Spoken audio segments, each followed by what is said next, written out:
Hi, it's the Irish Gypsy here to do your January 2016 reading. I continue to use the Gilded Tarot deck, drawing 8 cards for the month, 2 cards for each week, plus an additional card as the overall theme and general feeling of the month. These are general readings, so if they don't apply or resonate directly to you, I suggest you also check your rising and your moon sign as well. I would like to send out a special thank you to those of you who have kept me so busy with private readings this month and last month as well. Thank you so much for allowing me to read for you. It's truly been an honor. And to those of you who continue to watch and listen and subscribe, a thank you to you as well. And for those of you who have been so generous in your feedback and your kind words and comments, thank you for those of you. Also, a special message. I have heard numerous comments that the volume was a little too low for December's reading, so I'm trying to adjust that this month. For those of you who are interested in private readings with me, you can click on the About button on my channel's homepage, and that will give you a little more detail on myself, the services I offer, and my contact information. You can email me at maggie1mcguire@gmail.com. These are for January 2016, but I am recording and posting them at the end of December. So my December specials last through to January 1st, and those are 25 minutes, $25 for a half an hour reading, 40 minutes for $45, and $50 for an hour reading.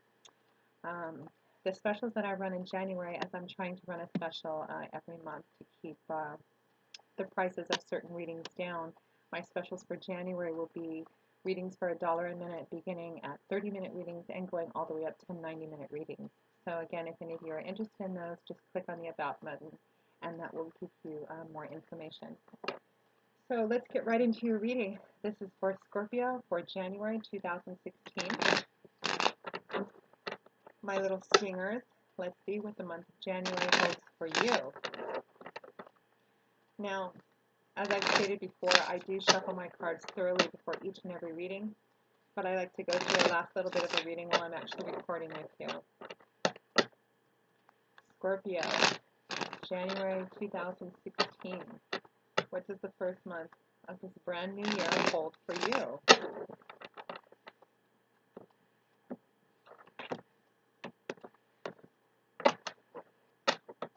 Okay.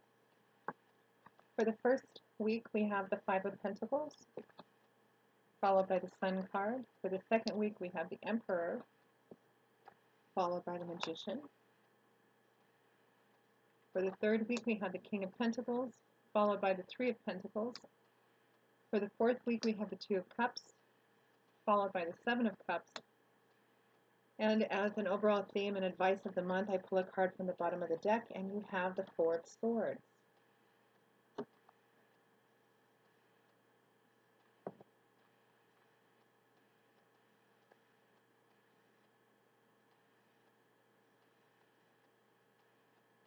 Looks like a pretty reflective month, Scorpio. So we begin with the Five of Pentacles, followed by the Sun card. Now the Five of Pentacles, I always look at as a want card or the lack card. Pentacles, the element being of earth, and Pentacles is a suit that represent our tangible things and our earthly environment around us, typically money, finances, resources, property, assets. It can point to job and career as well. The Five of Pentacles depicts a couple standing in front of what looks like a church window, a stained glass church window. The light and warmth is pouring forth, but they're not actually noticing it. They are out in the cold. They are outside of it. They appear to be in need and in want. They're not noticing either the church behind him or the light that is coming out through the window. In other tarot decks, I've seen this couple depicted as outside in the rain or the snow and dressed in raggedy, shabby clothing. And it implies that there's some kind of help or solution or resources that's right in front of them that they're not looking at.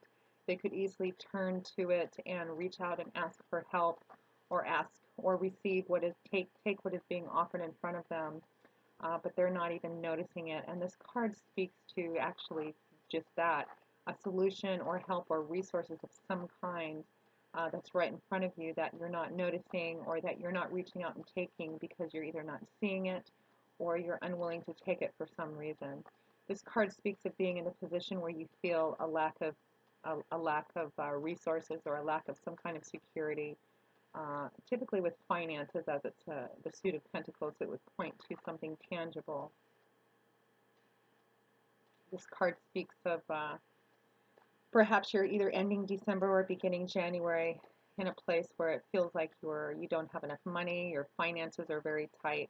We are just wrapping up the holiday season, the end of the year holiday season, where people tend to spend quite a bit of money. So perhaps you're starting the month in a position where you feel like you've overspent yourself in some way. But in either case, it feels like you're entering the month of December feeling some kind of lack or some kind of security in your either in your finances or your home environment. Now, it's paired with a rather beautiful card, the Sun card, which is a major arcana card. And the Sun speaks of actually a loosening up of these sorts of things. If you're feeling as if your finances have been tight, the Sun speaks of actually a loosening of that, of more of a freedom of being able to breathe, and of your financial structure and your budgeting being a little more open. So the Sun also speaks of celebrating, of having fun, of being in a place where there's more life and love and laughter. When you think about the things that the Sun brings to us, we think of light, we think of warmth. So this combination speaks of being in a position where you feel as if you don't have enough, or you're insecure about something around you, something in your tangible environment. You feel like you're either losing something or you don't have enough of something, and there is light and help and resources and a solution right in front of you that you're either unwilling or unable to see. And the Sun is saying that there is something right there, and that there is, if you would just reach out and take it, that there is a loosening or a lightening up of whatever restrictions that you have felt, or whatever hardships you feel you have been enduring lately. The Sun also speaks of having things being revealed. When the sun shines, there are no hidden corners and no shadowy resources. And if you're in a position where there are significant decisions you need to make, the Sun assures that all will be revealed and that you will have the information that you need with which to make these decisions. So all in all, a pretty good combination. The underlying advice of this combo of cards would speak to me of taking a second look at what's around you. And if you feel like you're in a situation where you're feeling restricted, or finances are tight, or you have a fear of some kind of either losing or letting go of some kind of security, that help is right in front of you, and that there is something there that is either being offered to you or is there for the taking if you just reach out and ask for it. So that's interesting. Now, in the second week, and the Sun being a major arcana card, it's also followed by two more major arcana cards. In the second week, we have the Emperor, followed by the Magician. Now, at first glance, the personalities of each of these individuals as major arcana, they share some similarities, but their personalities are quite different from each other. The Emperor is someone who is, this is the paternal figure of the tarot deck, and the Emperor is a by-the-book sort of person. He speaks of getting things accomplished by doing them step by step, little steps by little steps. Tends to be an individual who is, where the energy associated with this card is that of a lot of self-discipline, very structured, of looking at everything before you begin to put things together in a slow and methodical way, of doing things by the book, step by step, crossing all the T's, dotting all the I's. This is a very methodical, detailed sort of individual, but also someone who's very good at working together to problem solve with another person. Now, the Magician shares some similar traits with the Emperor in that he's also very good at working with other people to problem solve or accomplish something or pull something together. But he's a bit more prone to jumping off on his own path than the Emperor is. And in terms of either honesty or straightforward dealings, he can tend to be a little more fickle than the Emperor, someone who definitely marches to the tune of his own drum. But it also speaks of someone, and the Emperor, I might add, is a very responsible, very grounded, very self-assured sort of person. When you think of the Emperor versus a king is a very mature, reflective sort of individual because he has a kingdom to run and he needs to make decisions based on the greater good of the whole. The emperor is even a few steps above that. The emperor has a collection of kingdoms to rule and an entire empire to rule, and he has learned through a long, hard road of experience and trial and error to rule wisely and justly with wisdom and compassion, but considering everything, every detail. Whereas the magician is not always his first thought is not always for the greater good of all. This is someone who tends to and especially with these three major arcana cards in a row, the sun, the emperor, the magician, it looks like whatever it is that you're going into, and it looks like collaboration on a project or a job or something of some kind. The sun in the same reading with the magician pretty much assures that whatever it is that you're looking to put together, you're going to have a lot of energy and a lot of drive and a lot of strength to do that. But the underlying advice of both of the cards in the same reading would be to be careful not to go too far into the negative aspect of the magician personality, which would be to become a little too self-absorbed and make decisions based only on your own interests. But the emperor and the magician together speak um, having whatever this is, whatever you're entering, ending December or going into January with feeling as if you don't have enough, or feeling like your security or your home life or some kind of part of your foundation and structure is threatened or is in lack somehow. Uh, the next three major arcana cards following it are speaking of actually the opposite of it, actually being in your control, but the advice being to begin to manifest and to take on some of these traits, the traits of the emperor, which is to do things in a very somewhat conventional, by the book, considering all the details and looking at the picture as a whole and making a decision based on the fruitfulness of the long-term plan rather than just focusing on one small detail or immediate gratification of what your needs and wants are, which would be a more negative aspect of the magician. But the positive aspects of the magician being that you have everything that you need within yourself to accomplish whatever it is that you want to accomplish and go after. The sun is assuring you that you're going to have the energy and drive to do so. The emperor is juggling the representative elements from each of the suits that he has gained control of over a road of experience and trial and error, and he has all the experience and the knowledge and the know-how of the tools of his trade to accomplish or put together anything that he wants to, because he's done the work, he has the experience, and paired with, and he also has the entrepreneurial drive to do so, and paired with the emperor, which tempers the magician's energy with more thoughtfulness, a little more wisdom, and a little more long-term foresight. Um, I think that this combination of cards is saying that whatever it is that you're considering going into or putting together to gain more security for yourself, you're going to have everything that you need with which to do that. The cautionary piece of advice being to look at the whole picture, to take a step back, reflect, be clear about what it is that you're going into. Make sure to look at every detail and have the courage and strength to forge ahead. Um, but there's an element here that speaks to making decisions based on the greater good of other people involved or for the long-term health and wealth of this project or this new path, this new career, or something that you're going to be working on, which is underscored by the next grouping of cards too, which I look at the Emperor and the Magician being the bridge between the Five of Pentacles and the Sun, and the next grouping of cards, which is the King of Pentacles and the Three of Pentacles, meaning that you enter the month with this feeling of fear or insecurity, but the Sun assuring you to have faith that you have everything you need to either to pull yourself out of the situation and create the kind of abundance that you want in order to move to the next thing, which is the King of Pentacles and the Three of Pentacles. Now, the King of Pentacles, Pentacles being the element being that of earth, and Pentacles is a suit that typically point to tangible things like money, finances, resources, property, assets. The King is someone who has reached the mastery of his suit. The King of Pentacles, out of all of the kings, is the most rooted, grounded, practical. He's kind of like the Emperor being the ultimate paternal father figure of the tarot deck. The King is just a little bit underneath that. He's also a very paternal father figure, maybe a little more cheerful and jolly than the Emperor because while he has his own cares and concerns, they are to a lesser degree than the Emperor.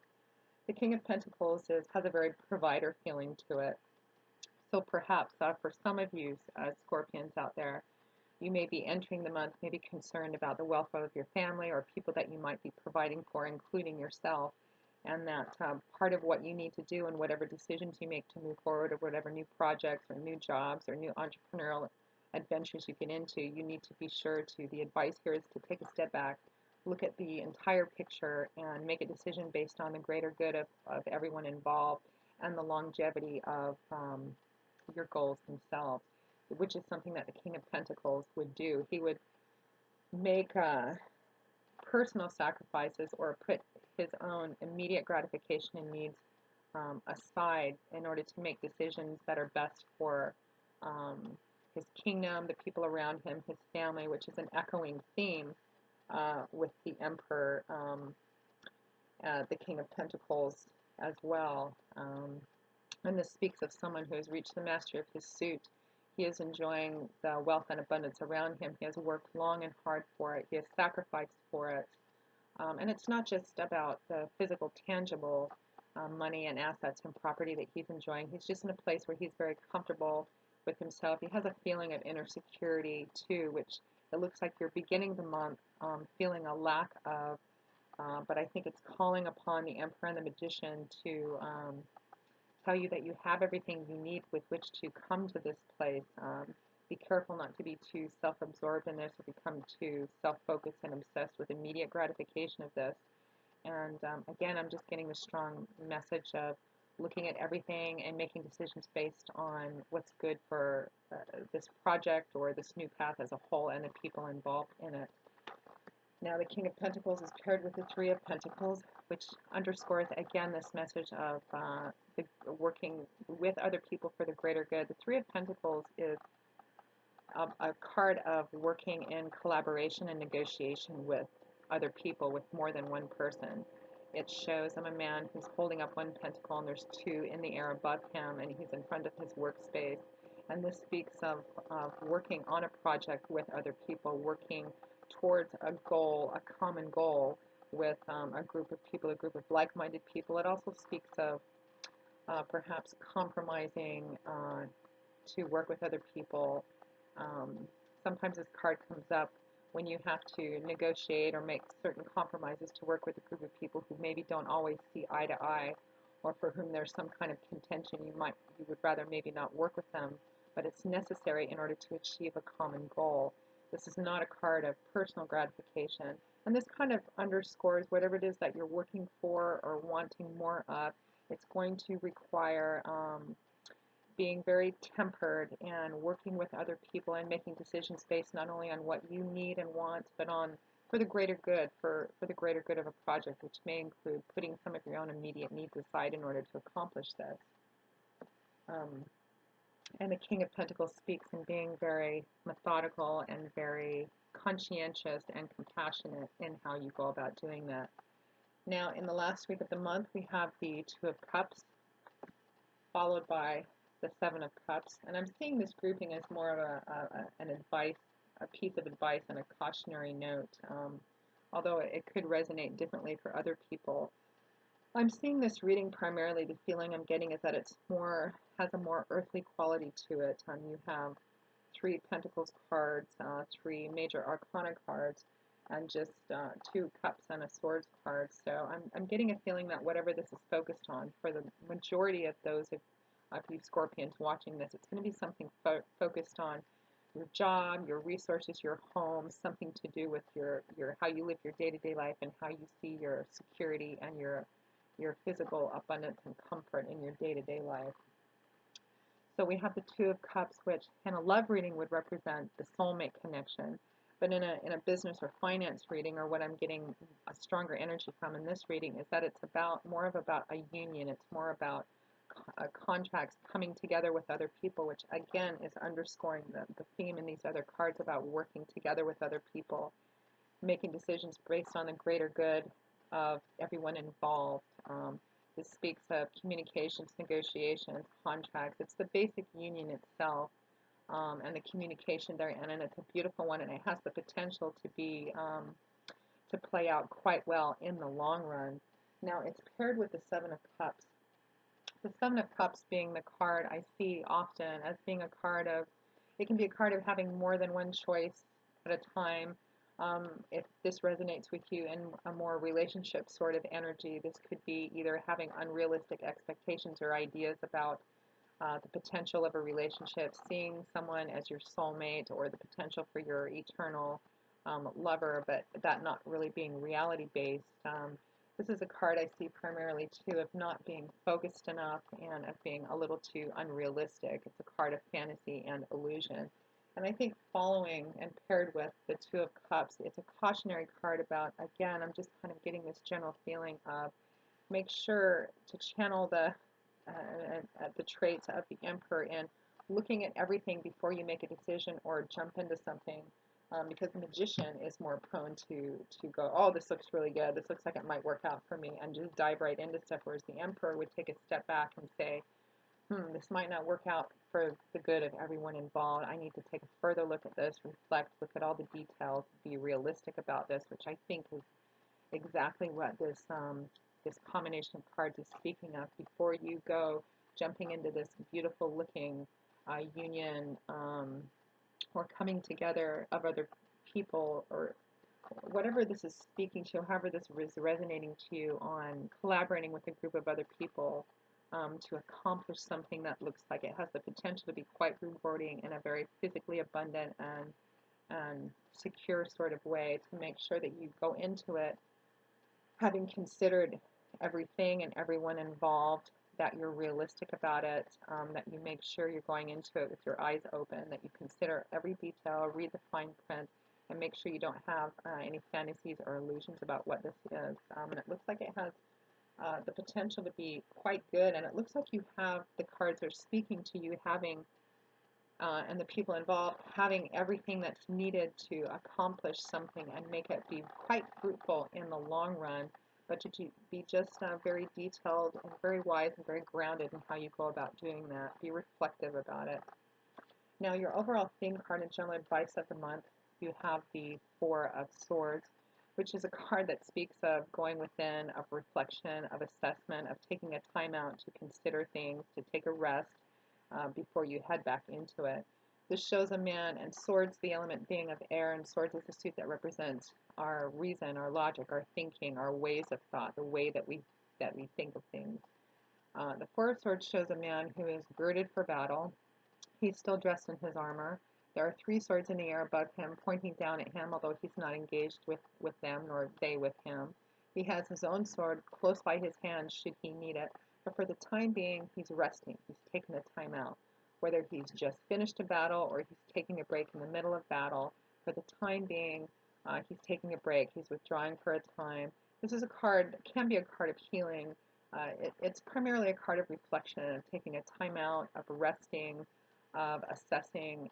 There's an element of going within and touching base with the divine too. So if this is something, if you're a praying person or a religious person and you need to seek out counsel in whatever this is, there is a divine element in this of touching base with that from which you get your spiritual structure. It speaks of assessment, reflection, and basically of taking a step back and looking at things, which is a minor echoing of the Emperor card. And there's the overall theme and advice for the month. I think it's just echoing what the reading is basically already saying. There's a very strong theme of you have more available to you than you enter the month thinking that there is. You enter the month feeling a little bit insecure about your physical environment, your money, something to do with how you live your day-to-day life. The cards are assuring you that you have more control than you think, and that it looks like you're going to be getting, or that you have the opportunity to have the help and resources you need to put something together to put you in a place where you feel more secure in your own life and maybe in the lives of the people that you care for or provide for. But it's asking you to be very methodical, very wise, very clear and very grounded and practical about how you go about doing that so that you can achieve the abundance in the long run that you want. And to be sure not to have any fantasy or illusion about it, to be sure that you're going into it with your eyes wide open and having seen and gained the information, enough information that you need. And it speaks as this month kind of being a month of clarifying, of reflecting, of doing the research that you need to do in order to put the information together that you need to make the best decision possible, not only for yourself, but for everyone involved, and for the health and success of this project's longevity down the road. So that's pretty interesting, Scorpio. I'm kind of curious to see what this is. So if this resonates for anyone, please don't hesitate to either comment in the comment part of this video or email me and let me know what, if at all, this resonates with you. And if it doesn't, again, I suggest you check your rising and your moon sign as well, and we'll see how this continues to play out in the month of February. So it looks like a pretty interesting way to begin the new year.